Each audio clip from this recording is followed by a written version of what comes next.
नजफगढ़ जिला अनाधिकृत कॉलोनी प्रकोष्ठ के द्वारा किया गया नुक्कड़ सभा का आयोजन। नजफगढ़ जिला अनाधिकृत कॉलोनी प्रकोष्ठ के द्वारा भाजपा प्रत्याशी संदीप सहरावत की नुक्कड़ सभा मटियाला विधानसभा के श्याम विहार नंगली वार्ड में आयोजित की गई। इस सभा का आयोजन प्रकोष्ठ जिला संयोजक केपी तोमर के नेतृत्व में किया गया। सभा में प्रकोष्ठ सह संयोजक राजेश सैनी, मटियाला विधानसभा मंडल प्रकोष्ठ की पूरी टीम सहित अन्य कार्यकर्ता मौजूद रहे। इस दौरान संदीप सहरावत ने स्थानीय नागरिकों को संबोधित करते हुए भाजपा की नीतियों और योजनाओं के बारे में जानकारी दी और क्षेत्र के विकास को लेकर अपनी प्रतिबद्धता जाहिर की। उन्होंने अनाधिकृत कॉलोनियों के नियमितीकरण, बुनियादी सुविधाओं के विकास और जन कल्याणकारी योजनाओं को तेजी से लागू करने का आश्वासन दिया। सभा में उपस्थित लोगों ने भाजपा प्रत्याशी को अपना समर्थन देने का भरोसा दिलाया और विधानसभा चुनाव में भारी बहुमत से विजयी बनाने की प्रतिबद्धता दोहराई। इस अवसर पर भाजपा कार्यकर्ताओं ने पार्टी की नीतियों का प्रचार प्रसार किया और लोगों से अधिक संख्या में मतदान करने की अपील की। और मातृशक्ति आप सभी के चरणों में नमन। आज का यह चुनाव कोई भारतीय जनता पार्टी का और हमारा नहीं है। आज का चुनाव विकास का चुनाव है। जो आज का ये चुनाव है, ये दिल्ली को बनाने का चुनाव है, मटियाला विधानसभा को बनाने का है और श्याम विहार को चमकाने का है। आपने देखा होगा पिछले 10 साल में जो विधायक रहे, कितनी बार आपने उनको देखा होगा। यहाँ पर हम भारतीय जनता पार्टी ने आप सबकी सेवा के लिए भेजा है।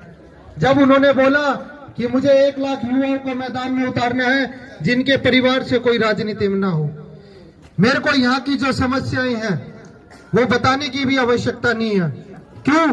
क्योंकि मैं भी आप सबका बच्चा बेटे की तरह रहा हूँ। यही पास में मटियाला गांव है, वहीं पर एक कॉलोनी में मेरा छोटा सा घर है और साधारण से परिवार से मैं आता हूँ। यहाँ पर सामना हमारा उन पूंजीपतियों से है जो सिर्फ पैसे पे चलते हैं। हम जो यहाँ पर चुनाव के लिए भेजा है, सिर्फ सेवा के लिए भेजा है। जब प्रधानमंत्री जी बोलते हैं सेवा परमो धर्मा, उसी मंत्र को साकार करने को हम भारतीय जनता पार्टी के कार्यकर्ता जमीन स्तर पे, पिताजी खुद डीटीसी में कंडक्टर है, तो आप खुद सोच सकते हैं मैं आप सबके बीच में से निकला हुआ हूँ। क्योंकि जब पहले पद यात्रा होती थी, चुनाव का कार्यक्रम होते थे, मैं भी कई दरी झंडे लगाता था, परंतु हम संगठन में काम करते रहते थे। अब संगठन ने और पार्टी ने जो जिम्मेवारी दी है वो आप सबकी सेवा के लिए भेजा है और ये निर्णय आपको करना है कि आने वाली 5 तारीख को आप किसको वोट देंगे। परंतु वोट डालने से पहले अपने बच्चों के चेहरों को, अपने बच्चों की आंखों में उन सपनों को जरूर देखना जो वो सपना देखना चाहते हैं।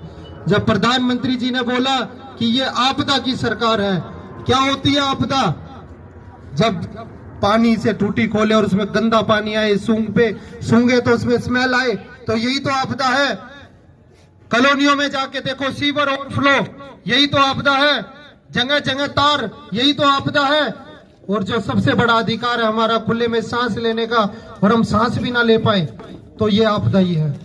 याद करना होगा, अब की बार वोट डालने जाओ, उस शाहीन बाग को याद करना, किसका रोल था, भारत तेरे टुकड़े होंगे किसने बोला था, इन सारी चीजों को याद करना होगा।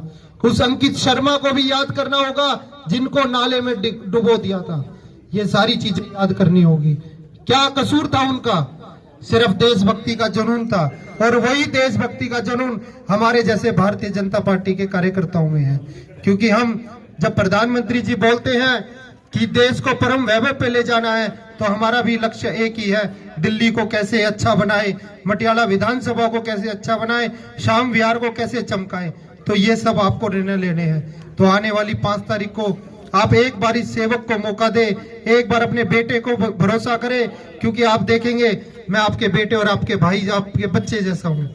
तो मैं आपको गारंटी से कह सकता हूँ, नीचे ऊपर हमारी सांसद जी है कमलजीत जी, नीचे सविता शर्मा जी है, बीच की एक कड़ी रहती है। अगर ये तीनों कड़ी जुड़ जाए तो ऐसा कोई अधिकारी नहीं आपका फोन ना उठाए, और ऐसा कोई अधिकारी नहीं।